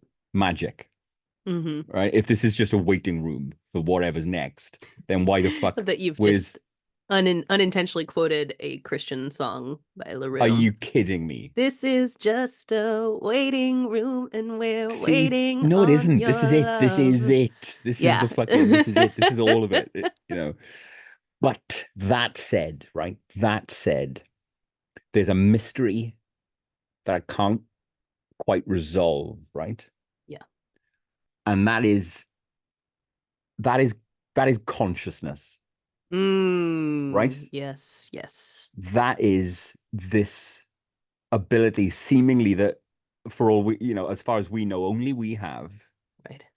to evaluate and to question and to wonder and to ponder and to lie, Yeah. and to imagine and to plan. I am eternally fascinated and will be eternally fascinated as to the seat of that, Mm, the core of that, right. the start of that, right? There has to be a point during gestation, right? Yeah. When it switches on. Surely. Right. When Right. is Yeah. that? What is Yeah, the totally. Like, catalyst for okay, the that? heart has formed, the brain is formed. Like, Yeah, when is yeah, consciousness formed? yeah, yeah. Ping. So like 5 minutes ago, I couldn't reason, and Yeah. now, because I've arranged some proteins in a particular fucking order in an organ. Oh, now I can make sense of the noises I'm hearing and the thoughts. I'm having Right. thoughts now. Yeah. So All right. I've been kind of on that for a Mm. while, right? Hmm. Um, Reanimator 2 deals with this briefly. Okay. Um, about the seat of consciousness when he's building that kind of Bride of Frankenstein thing. Right. And during West's fucked up kind of experiments using humans as canvas, just sticks an eyeball and some fingers together, and it creates its own little life form and runs away, scurries away. And I'm fascinated by the idea, right? Hmm. Uh, and it makes me wonder, it makes me look to elsewhere in the animal kingdom, and are there examples of creatures, are there examples of life forms that call into question our understanding of what it is to be conscious, what it is to be aware, right? Because if I Hmm. said to you, where does all of your reasoning happen? Right. You would say My brain? the brain. Sure. Fantastic. The brain, the center of the It's where chain. it all goes on. That's where it Mhm. all fucking happens. Um, but not if you're an octopus. Right. Yeah, that's true. Not if you're an octopus. Octopuses have what is termed a decentralized nervous system, a Right. distributed nervous system. If you're an Hmm. octopus, you've got 2/3 of your fucking neurons are in your arms, right? Right. every one of your arms, if you're an octopus, each one of those 8 arms can independently sense, make decisions, can almost act with autonomy from the central brain. Uh-huh. Um, there's been findings that even if you cut the fucking octopus's arm off, if you sever a tentacle, it can still react to stimulus. It can Right. still sense around it and act Hmm. accordingly. So, what is that like for the octopus? Right. To You have know? like it's like having like all octopuses have DID. They all have like all these disparate Yes. personalities in each arm. Here, Yes. you've got 8 guys just hanging out on Yes. you. I guess it's Yes. like Yes. with like you're a colony, like a jellyfish, but Yep. except with Yep. thinking, which jellyfish don't do. So is that octopus a bunch of guys? Right. Yeah. I don't know. Tell By the me. way, this also brings to mind that someone asked if plants, if grass is like each blade is one planter, like, or if it's a bunch of guys. Uh, And that's been bothering me for a while as well. well, mushrooms are just one guy, aren't they? Well, no, aren't they? I mean, they're like networks, right? Like If I'm in a field and I see a bunch of mushrooms, those aren't individual mushrooms. They're all one guy. They're a network of guys. There's just one massive they're guy. I think they're a network of guys. But that network is one. That's my Hmm. understanding. I'm sure Rich will chime in, and I hope he Yeah, does. yeah. Richard will have an answer to this. I have read several mushroom books, but I haven't retained enough to know that for sure.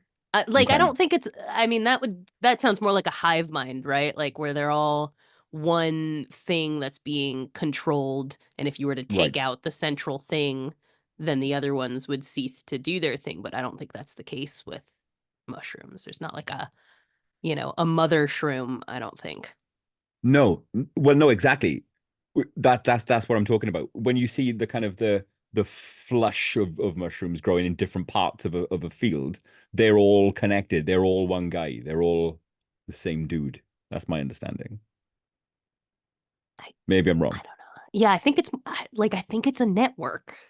Like they're different guys, but they all can receive like messages from one another, I think, which sounds very Right. woo. I know I'm sounding like, yeah, Mm. all the mushrooms, they receive messages, Frequencies. man. Like, Yeah. they're just like guys. But no, I mean, like, But I think that's so let's leave mushrooms out of this because neither of us mushrooms know how mushrooms mushrooms to work one because side. mushrooms are Mushrooms to one side. crazy. So They're their if own thing. octopuses, if every octopus is a bunch of guys, right? Right. Um, let me pull on that a little bit more and talk about planarian flatworms, Oh, I remember learning about those in 7th grade. right? Let's Yeah. talk about flatworms. Um,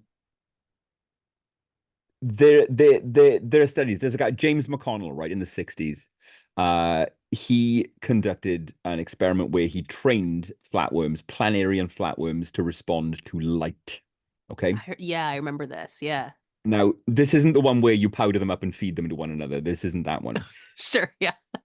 But what McConnell did was conditioned flatworms to associate light with pain, right? He would shock these Hmm. flatworms with an electric shock, causing them to move towards the light, right? Right. And then he would then cut the flatworm into two pieces.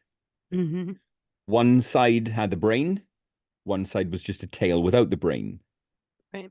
Now, the head side would regenerate a tail and vice versa. The tail would regenerate a new head complete with a brain, but both sides of the new flatworm Would would exhibit remember. the same behavior of moving toward that light post conditioning, Yeah. right? So Well, don't not fucking like tell me that it's all going on in the brain in those animals because it clearly isn't. right, it can't. And that also when we think about like actual like the concept of generational trauma, not just like on a psychological scale of handing down cycles, but that like, supposedly research has found that like you can inherit trauma, right? That Yeah. it's somewhere in the brain you store trauma that has occurred to people, your ancestors or whatever, before. It's like if something like that's happening, then clearly there is something Now, about. I don't believe that at all. Okay. No. And I would have to Inherited kind of research. race memory. I don't believe that one bit. Something on that note, though. Um, I had a bit of therapy a year or two ago, Hmm. and the therapist who I was working with was superb. And her take on it was that the body remembers trauma, not necessarily the mind or the brain, but your body remembers. Right. Well, that's, I mean, and that's a controversial concept too. That like, and there was a book, The Body Keeps the Score, that Right. had that concept. But yeah, that is one of the things that people say is possible. Also, the thing with the that I was talking about is epigenetics, Okay. that neuroscientists have studied. And again, they don't know, like I said, it's a theory. But yeah, so that's the idea that is epigenetics. It's the idea that potentially stuff like that can be passed down. I'm just looking like scanning through something here, and so I'm not going to attempt to explain it. But if people want to Google what that is, you're looking for genetic trauma and Epigenetics. epigenetics. I think Ray mentions it in Ghostbusters. I think he mentions collective memory stored in the racial unconscious. I think he mentions I that. think that's a concept that's been around for like collective conscious Collective, or yes, unconscious and yes, things yes, like that yes. have been around for ages. But surely that experiment, the McConnell experiment in the 60s, that gives such credence to the fact that it ain't just the brain, or at least not in that species. Because if you can regrow a brain in a completely separate half of a worm, which Right. remembers what you've conditioned the other half to do, that's fucking huge. That's Yeah. huge. Right. And you know, does that have implications? Does that have implications for us? Does that have implications for neuroscience? Hmm. But uh, I'll continue, shall I? Please Um, do. Try this on for size. In a similar vein, right? If I were to use just a string of words here, it doesn't sound like it should be a sentence, but it is. Tokyo Okay. slime mold experiment. Have you ever heard of that? It sounds familiar, but I could not tell you what Okay, that is. okay. There's a particular species of slime mold, single cell organism, right? It's literally fucking monocell slime, right? Okay. It's made of one fucking type of cell, and it is literally slime. All The right. the the species is called Physarum polycephalum. Okay. Okay. Now, in 2010, at Hokkaido University, a professor by the name of Atsushi Tero um, was looking into how slime molds can plan and reason in much the same way as humans do when it comes to structures. Okay. Okay. So the the experiment was based on the system of rail, the underground rail system in Okay. Tokyo, Yeah, this is right? familiar. Yeah, go on. So putting a substrate of a kind of liquid for the slime mold to live on. What this guy did was place grains of oats, Okay. right, for food for this slime mold, placed in relativity in the same kind of distance as the major kind of rail stations in Tokyo, right? Okay. And then just let the slime mold do its thing. Yeah. The slime mold, fucking hell. I'm gonna send you something to your signal. Check this out. Okay. Give me a sec. Do.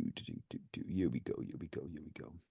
When you compare the pattern the slime mold made with the Tokyo rail network, you get this. What do you see there? Oh, wow. It's the fucking It's same. Yeah, it's like there's a few differences in where lines close or things like that, but it is essentially the exact same shape. It's the same. This guy took the geographical map of Tokyo, strategically placing these oat flakes to simulate major cities, including Tokyo itself. Yeah. And the slime mold designed something identical to the rail network that we designed. That's bananas. That's I so, mean, yeah, that's wild. And so you know? these, and explain again what their system, like the slime mold structure is like. Yeah. So they the guy, let me see, what is it called? He used like a seaweed based agate base, right, for the slime Mhm. mold to work on to allow it to be But ambulatory like, or what whatever. is the slime mold again? Like, so what are its components? Does it doesn't have a brain? No, it doesn't have a brain. It doesn't have anything. It doesn't have It's anything at just all. literally It's just little balls of slime, yes, it's made of one single type of one cell. cell. Yeah. It's primordial almost, Yeah. Okay. right? Yeah. It doesn't have anything. It doesn't have any circulatory system. It doesn't have any brain. It doesn't Right. have any kind of nerve endings. Right. And yet it uses kind of trial and error and efficiency to map out the shortest and most efficient possible distance to these goal points. Right. And what are the fucking implications there? That's absolutely bananas. No redundancy, Hmm. no kind of waste, no repetition. It adapted and drew just the most efficient possible distance between all of these points. Yeah. Surely that's got fucking applications. Can we not be Right. using that? Yeah, totally. Um, the term that the experiment uses is that the slime mold uses a biological foraging strategy to seek food, Mm. branching out Okay. protoplasm in all directions. And when it finds the source, when it finds the oats, it kind of strengthens that connection. Yeah. And you end up with something pretty much identical to what we would have designed also. Right. I mean, it kind of, raises the question of like, are we so big for our britches that we think we're Yeah, so, our consciousness is something yeah. incredible and Special and different from great. everything else Yep. when Yeah. things that have one cell can Yeah. can do similar things to what we do. Um yeah, I mean, consciousness is such a strange concept, and Yes. I don't know, I'm not a scientist, right? Um Nor am I. Let's get that out yeah, there. right. Neither of us are scientists, not neuroscientists, not epigeneticists or anything else of that nature. So I don't know like how close or far people are from understanding if like what kind of mechanisms are can place what consciousness Yeah. is, right? The fact of the matter is, as far as I know, we don't know for sure though, right? How this whole thing works. Um, but it's one of those things that's like you kind of understand why people believe in souls and things like Yeah. that, because it is so mysterious, the idea that, Yes. like you said, like where in the process of, growing from a fetus do we gain Where does it this, start? right? What's the point at which it Yeah, begins? which, and I do think that I've never had a kid, so it's not something that like I've thought deeply about, but I do think there is a sense that like we know when a fetus starts to like think or whatever, but like what that means for consciousness or whatever, like because a brain developing or something like that, how different is that from an octopus arm? Right? Like Yeah. you can't do philosophy in utero or things like that, right? Um yeah, it's so mysterious, and it makes you kind of understand like why people reach for something and why like it's so hard to just accept like something in its electricity, it's whatever. It feels like it has to come from somewhere or and go somewhere, which maybe it does, and that's not necessarily a spiritual concept. I think I've talked about that before, like ideas of where consciousness goes and Yeah. that work from physics and stuff Yeah. like that. But yeah, it's a thing that we don't totally understand Yeah. about ourselves. And I think you've brought up before too just how wild a concept it is that we are using our brains to think about our brains. Yes, Like yes, yeah. That's it. That is it's it. It's this circular fucking puzzle. right. We're trying to understand ourselves with ourselves. That's the only tool we have in our toolbox is Yeah. our own brain uh trying to understand itself, and that is a bizarre concept. There's one more situation I'll just outline for Ooh, you, right? please This do. this Yeah. is this is just my fucking favorite. Um, I'm going to use the term here, organoid intelligence. No, Okay. I don't think that's familiar. Do you know what an organoid is? No. Okay, so um, 2013 is when this kind of research began in Vienna. A professor by the name of Madeline Lancaster.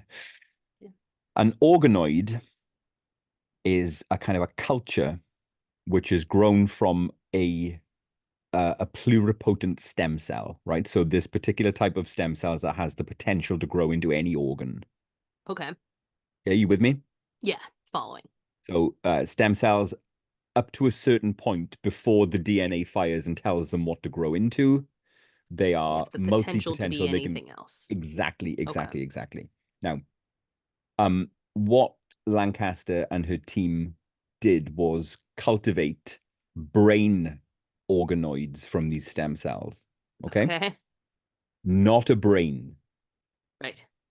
not a brain, but a proto brain. So Sure. incapable of, not aware, incapable of awareness, incapable of rationalization. Ethical considerations are out the window here because it simply isn't a Right. human organ, right? Hmm. It's almost like a 3D kind of culture. Um, it has structures in common with an early developing human brain. Hmm. Great for studying brain development, great for studying, neurological kind of diseases and disorders. Not intelligent in any real sense that we'd recognize, but a living tissue nonetheless, Okay. right? Now, in 2022, uh, a completely different team, right? A team, a private company, I believe they are, called Cortical Labs, developed something called Dish Brain. Dish brain. Dish Brain, The which branding could use was work. no, I love it. Um, which involved growing brain organoids Hmm. and integrating them into an array of microelectrodes, right? Okay. Right? Literally growing proto brain tissue and weaving it into an electrical array to allow those neurons to form networks which were capable of interacting with that digital system, Okay. right? Yes. And they taught this fucking dish to play Pong. What? Yes, bro. Wow. Yes, bro. Um, through in methods that seem quite similar to the planarian flatworms, electrical Right. stimulation, and reward feeding and so on, taught this brain through its electrical interface to move the fucking paddle to reflect the ball That's bananas. in it, right? So Absolutely crazy. So a now we've dish of taken gunk. like the organism out of it Yeah, entirely. yeah, There's yeah. it is No nerves, no sensory input. right. There is no animal Yeah, involved. It's purely just yep. the It's just the stuff. unattached Yeah, stuff. yep, yep, yep. And see, this opens up areas of research into using kind of biological computing, Mm-hmm. you know? So if the kind of the computational capability of the brain is wild. Yeah. We still, earlier on today on the news, I heard ChatGPT described as having like an IQ in the high hundreds, 190. Mm-hmm.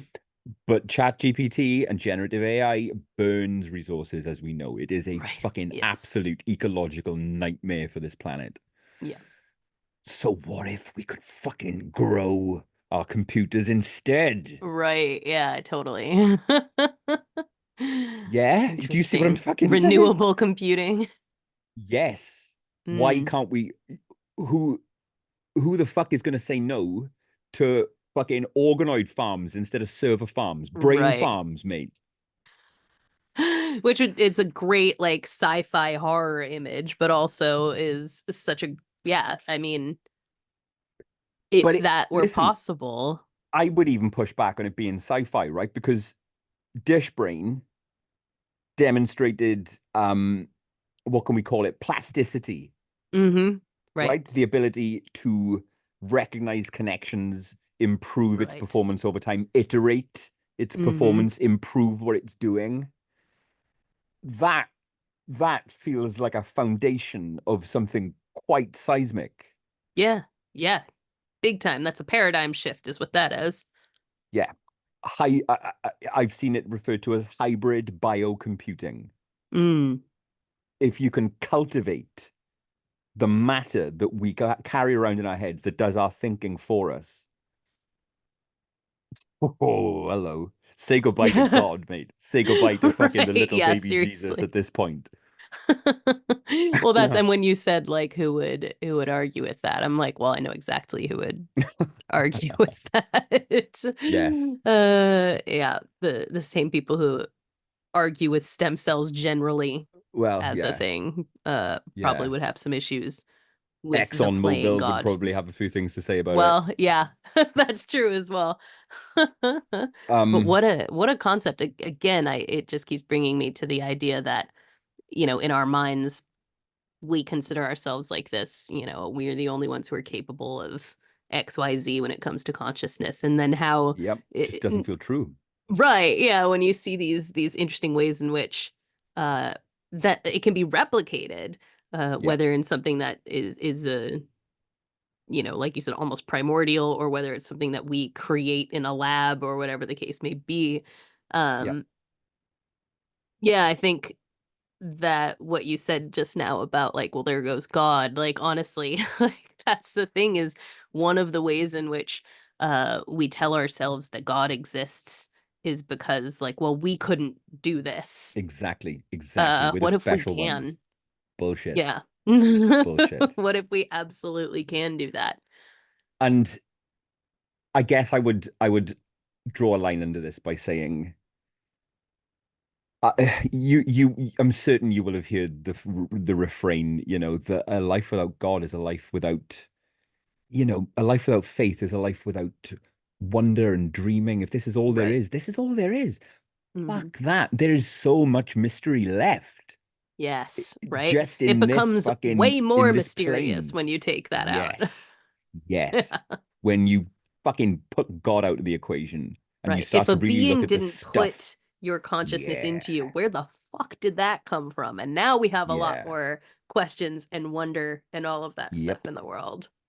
And what can we do with it if we just take the Mm, fucking brakes off, yeah. As it puts us at an interesting point in history, right? Because, you know, in history past until the past century or so, when it came to science, so much of it was controlled by the church. And to this day, I mean, there's still pushback against what science does uh, by the church. But being at a place at which the church doesn't actually have power to enforce that, Yes. oh, you can't say that, the sun does this, the earth does this, the whatever else, and being able to actually delve into that stuff without anyone being like, no, now we burn you or whatever. Heretic. Yes. Yeah, Heresy. that it puts us in a place where we can explore stuff that Mm. just simply you would not have been allowed even if the technology had existed with which you could have experimented with it. It's like now we are at a Yes. point in history where we not only have the technology, but we have the freedom to try that kind of stuff and, low key kill God or whatever. Um, before we round this off, I just want to say how Mm. proud I am of both of us Yeah. uh during our brief little sojourn there into talking about mushrooms and whether they're one guy or loads of guys. Neither of us Neither of us did the obvious joke. What was the obvious joke? Well, they're fun guy, aren't they? Oh, Neither of us did it, and it's I'm true. proud of that. That's because I am bad at puns, but Ah, I'm yes. proud of you as a dad for refraining from doing that. Although you didn't, did you? But I did. I didn't say it. I just drew reference to the fact that we didn't say it. Different things. Friends, are Anyway, mushrooms one guy? Are they friends. many guys? Where does our Uh, consciousness come from? Should we run computers on cute little squishy fake brains with all the wires? yep. How can Are we we stave killing off God? suicidal ideation at the end of January? Uh, Yes. does Corey, do you serve cunt? And if so, Mm, and if I don't, how can I? teach us, dear Your friends. ways, oh cunt servers of the Joag journey. Here, here. And while you're thinking through all those things and serving all that cunt and whatnot, go ahead and stay spooky. Yes.